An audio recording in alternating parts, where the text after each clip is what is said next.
You ever smelled something so bad it crawled inside your nose and stayed there? No, I'm not talking about your uncle's rotten fridge, or that one time you forgot leftovers under your car seat. I'm talking about something worse. The kind of stink that sticks to your skin, that clings to your throat, the kind that makes your stomach churn before you even know why. The screen flickers to life. A close-up of Dan's face, staring out a rain-streaked window. His eyes are shadowed, tired.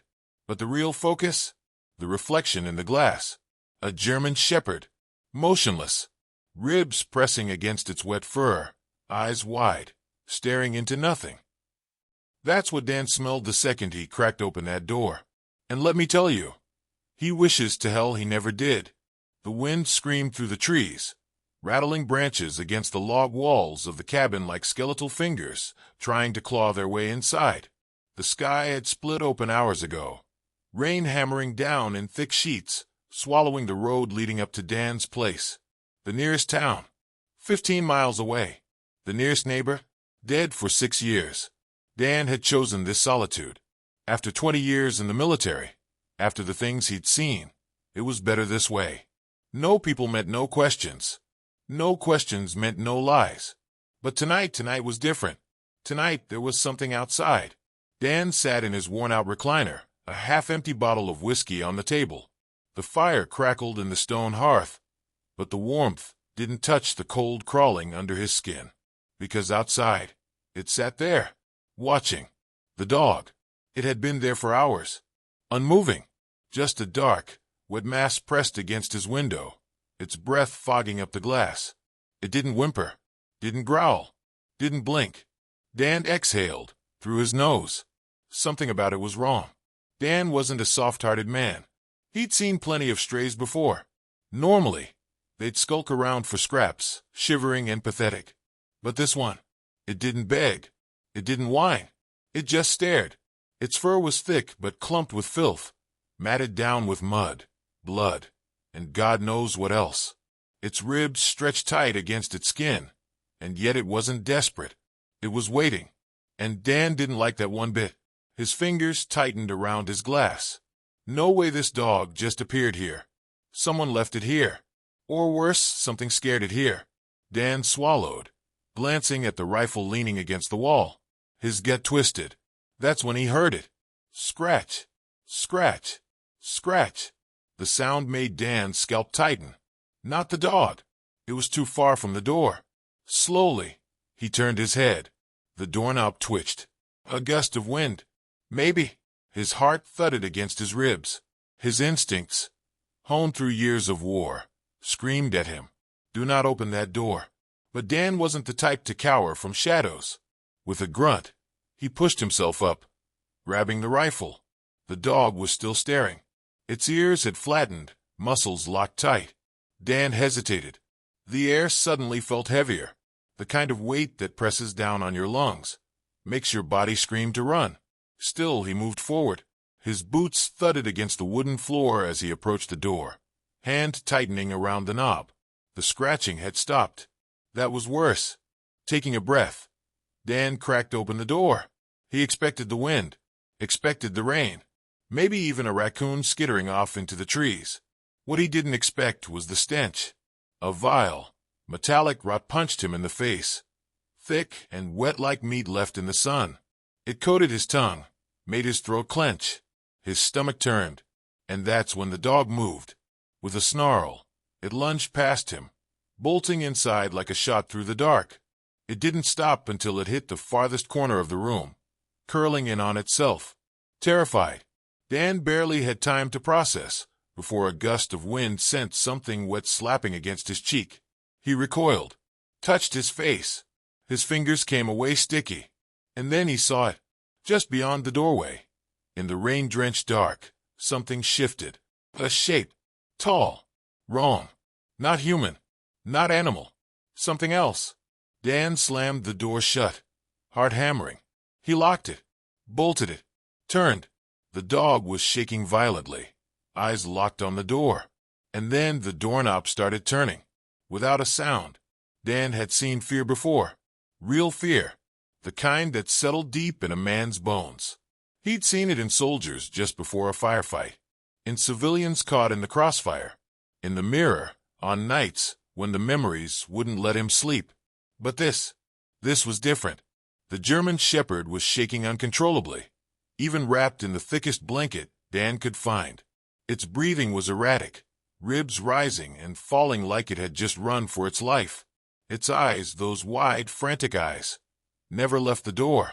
Dan ran a hand down his face, swallowing the unease rising in his chest. The cabin was silent, the kind of unnatural silence that made his ears ring. Outside, the rain hammered down, but inside, even the fire had dimmed, its embers barely glowing. Dan exhaled sharply. "What the hell is wrong with you?" The dog flinched at his voice. Flinched. Dan wasn't used to things being afraid of him. He crouched beside it, watching as its ears twitched toward the door, like it was listening to something Dan couldn't hear. The dog wasn't just scared, it was waiting. Waiting for something to come inside. Dan's fingers tightened into fists. No, that was just paranoia talking. Dan needed to get his head on straight. Maybe the dog was just a stray that had been attacked. Maybe it was just reacting to whatever had been out there earlier. Maybe he was overthinking this. Yeah, that was it. Just an animal. Just bad weather. Just a freaky situation. Still, his gut told him different. He grabbed his rifle from the wall, checked the rounds, and stepped toward the door. The moment he moved, the dog whimpered. That stopped him cold. The damn thing hadn't made a sound all night.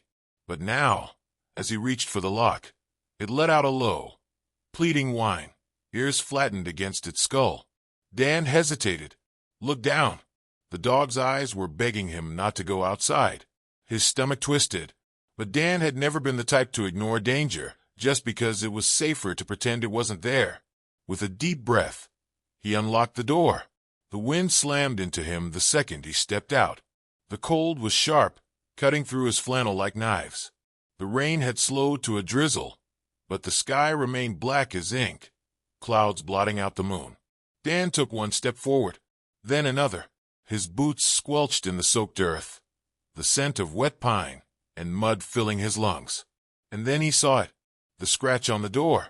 Dan stiffened, breath catching in his throat. It was long, deep, jagged. The wood had been torn open like paper, leaving raw, splintered edges. He ran a hand over it, frowning. Too big for the dog. Too high up. Something had tried to get in.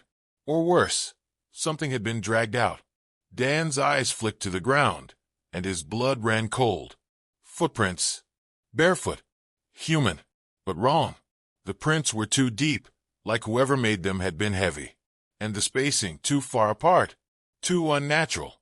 Dan followed them with his flashlight, stomach twisting tighter with every step. The prints led away from the cabin, toward the tree line. Something gnawed at the back of his mind. Something that didn't fit. Then it hit him. No toe marks. A barefoot print should have had clear toe imprints. These didn't. Like whoever left them had claws instead. Dan swallowed hard. He should go back inside. But he didn't. Instead, he followed. The woods were a living thing at night. The trees groaned in the wind, their branches clawing at the sky. Shadows twisted between the trunks, shifting like something was moving just out of sight. Dan's grip on his rifle tightened. He stepped deeper, the mud sucking at his boots. A ripped piece of fabric fluttered from a low-hanging branch, soaked through and stained dark. Dan pulled it free. A sleeve.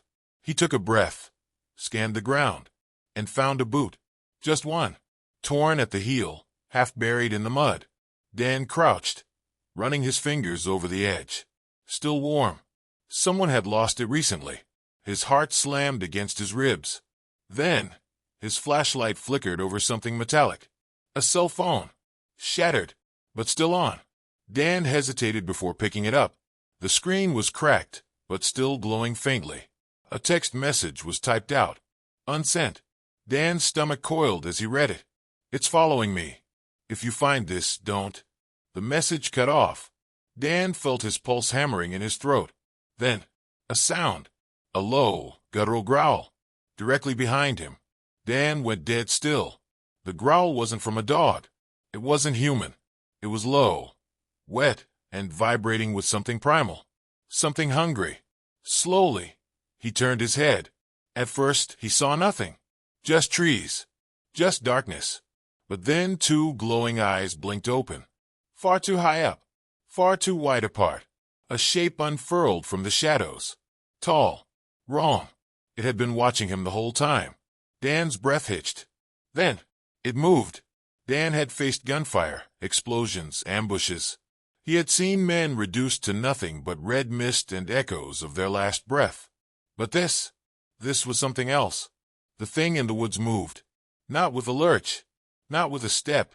It glided. The darkness around it seemed to bend, like the trees themselves recoiled from its presence. The glow of its eyes burned into his skull, locking him in place. Dan didn't wait, didn't think, didn't breathe. He ran. The forest blurred around him, shadows twisting as his boots pounded the mud-soaked ground. Behind him, a sound, a low, wet clicking, like something unhinging its jaw. Dan pushed harder, his lungs screaming. The cabin came into view, the faint flicker of firelight through the window a beacon of safety, a lie, but the only one he had. As he neared the porch, a loud snarl erupted from inside. The dog, barking like hell itself, was knocking at the door. Dan leapt onto the steps, yanked the handle locked. Damn it! He fumbled for his keys, hands shaking. Behind him, the tree shifted. The thing was closer. Too close. It had let him run. Dan's fingers found the key, twisted it. The door slammed open, and Dan threw himself inside. The dog lunged forward, snapping at the air as if trying to bite something just behind him. Dan spun, kicking the door shut and shoving every lock into place. Silence. Just the crackling of the fire. Just his ragged breathing. Just the dog, now pressing itself against the door, whining. Dan gripped his knees, sweat slicking his face despite the cold. This wasn't just paranoia.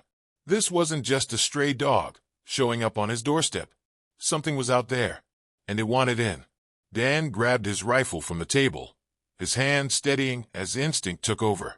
Years of training, of muscle memory, pushing back the terror clawing at his throat.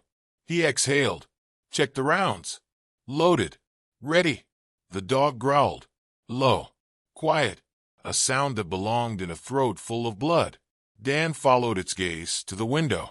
A shadow moved. A shape long, stretched too tall for the porch. Dan's grip tightened. He flicked on his flashlight, the beam slicing through the glass. Scratch. Dan's stomach dropped. For deep, gashing marks now ran down the window pane. Not just marks. Claw marks. Dan backed away, rifle raised. The dog whimpered, shaking again. Then, the lights flickered. A dull hum filled the air, vibrating through the floorboards. Then, total blackness. The fire snuffed out. The cabin drowned in absolute silence. Not even the wind howled anymore. Dan swallowed, his pulse hammering in his ears. He could hear the dog's panic breathing. And then, the sound that shattered everything. The front door handle turned. Slow. Deliberate. A metallic click-click-click, as if testing the lock. Dan's breath stopped. His body locked in place, muscles screaming to move, to react, to do something. But there were no footsteps. Nothing leading up to the door. Just the handle turning. Dan forced himself to move, raising the rifle. The dog. The dog lunged at him. The shepherd snapped onto Dan's arm, teeth digging in. Not hard enough to break skin, but enough to pull. Dan nearly fired out of reflex. Jesus! He snarled, wrenching free. The dog didn't flinch. It grabbed onto his sleeve, pulling, dragging him away from the door. Dan's back hit the wall. The dog was freaking out, its tail between its legs, its entire body coiled, like a spring ready to snap. It wasn't attacking him. It was saving him. And then, the door creaked. Dan's chest heaved as the door bulged inward, like something heavy was pressing against it. The handle rattled harder now. More desperate. More frantic. The wood groaned, the hinges creaking. Dan aimed his rifle, finger on the trigger. But he didn't fire. Something inside him, some deep, primal instinct, screamed not to. Not yet. His flashlight still hung from his belt. Dan reached for it, slowly, flicked it on. A thin, trembling beam of light spilled under the door, and in that tiny gap, Dan saw it. A foot. Human, but not. The skin was stretched too tight, grayish, wet, as if it had been left in the rain too long. The nails, black, jagged, digging into the floor. The leg twitched, shuddered, like it didn't quite know how to move. Dan felt his throat go dry. And then, the breathing, low, deep, behind the door. And then, a whisper, not a voice, not words, just something pretending to be human, something trying to sound like it belonged. A hollow, gurgling sound that almost resembled laughter. Dan's finger twitched on the trigger, but before he could fire, the thing at the door stopped. No footsteps, no retreating, just gone. The dog whimpered, and then 3 sharp knocks. Knock, knock, knock. Dan stepped back. His breath came sharp, his pulse hammering like war drums in his ears. The dog, this damn dog, was still pulling at him, its teeth locked around his sleeve, its entire body straining, as if the only thing that mattered was getting him away from that door. Dan listened. Finally, he took another step back, and just like that, the handle stopped turning. The cabin fell silent. Not just quiet, dead. Even the storm outside seemed to hold its breath. No wind, no rain, no creaking trees. Nothing.